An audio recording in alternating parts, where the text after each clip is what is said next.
एक गुरु का काम है अपने शिष्य को पार लगाना। एक गुरु का काम है अपने शिष्य को मंजिल तक पहुंचाना।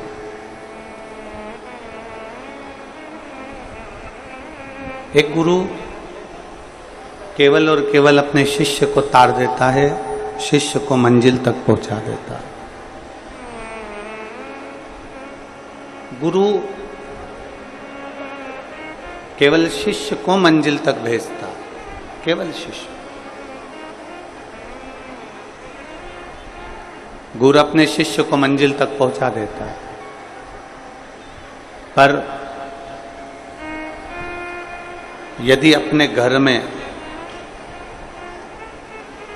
यदि अपने नगर में, अपने घर में, अपने नगर में, अपने क्षेत्र में मान लो कोई शंकर का भक्त, कोई शिव को जल चढ़ाने वाला, कोई शिव का गुणगान करने वाला, कोई शंकर का भजन करने वाला, कोई शिव स्मरण करने वाला, कोई शंकर भगवान की विरल भक्ति को जानने वाला यदि पैदा हो जाता है हमारे घर में, कोई शंकर का गुणगान करने वाला, शिव स्मरण करने वाला, शंकर को एक लोटा जल चढ़ाने वाला, शिव भक्ति में डूबने वाला यदि जन्म ले लेता है, गुरु केवल शिष्य को पार लगाता है। पर हमारे घर में अगर एक शिव भक्त जन्म ले लेता है तो वह हमारे कई कुलों को पार लगा देता है, कई पीढ़ी को पार लगा देता है।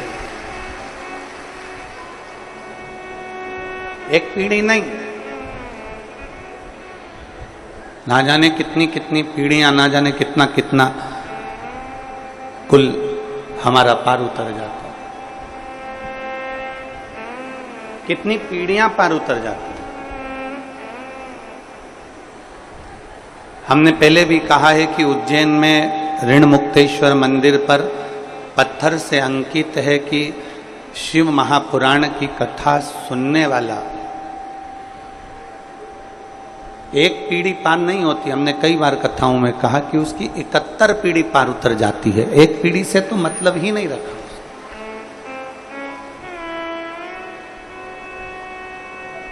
गुरु केवल शिष्य को पार लगा सकता है,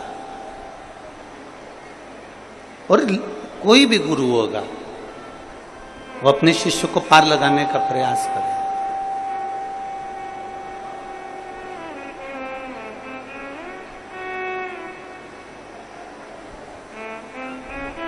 एक गुरु अपने शिष्य को पार लगा देता है, पर घर में, परिवार में, कुल में, कुटुंब में कोई ऐसा शिव भक्त, भगवान शंकर का भजन करने वाला, भगवान शिव का स्मरण करने वाला कोई शिव भक्त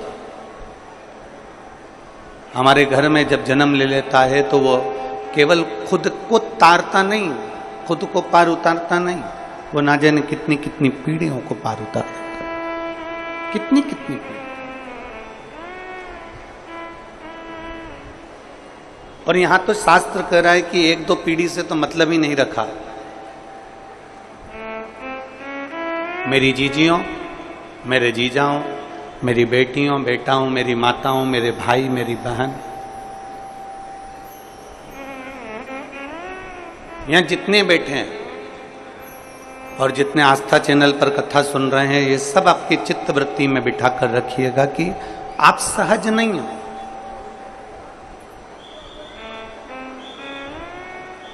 आप सहज नहीं हो। सारी कथाओं को सुनना सरल है, भागवत सुनना सरल है, रामायण सुनना सरल है, भागवत पढ़ना सरल है, रामायण पढ़ना सरल है, सारे पुराणों को पढ़ना सरल है, सारे पुराणों को सुनना सरल है, सारे पुराणों का मनन चिंतन करना सरल है। पर शिव महापुराण वेद व्यास जी खुद लिखते हैं, 18 पुराण में से एक पुराण शिव पुराण ऐसी है कि वेद व्यास जी लिखते हैं कि शंकर को कोई नहीं जान सकता, और शिव महापुराण को जानना बड़ा कठिन है, बहुत कठिन। कितने कितने जन्म,